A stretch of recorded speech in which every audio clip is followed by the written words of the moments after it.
Hello friends, welcome back to the brand new video guys at my YouTube channel. Today friends, we are going to talk about guys how can we reset phone Bluetooth setting in our Redmi phone. When you want to reset your phone Bluetooth setting, so then how can you reset in your Redmi mobile? Today I will show you in this video how to reset Bluetooth setting. So before starting video, friend, first of all go and subscribe the channel guys. Click the bell icon and like my video guys. So as now we will start the video guys how to reset Bluetooth setting. Open your phone setting, and once you can see guys this type of setting in your Redmi phone. So when how to reset Bluetooth setting, first of all guys we will on our guys more connection setting, means this more setting is tap here.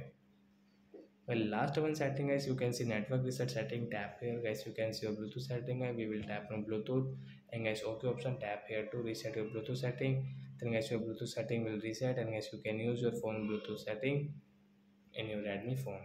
You can connect any device from here after on it. So like that guys, you can reset your Bluetooth setting in your Redmi phone. So that's it guys, thanks for watching the video, bye guys.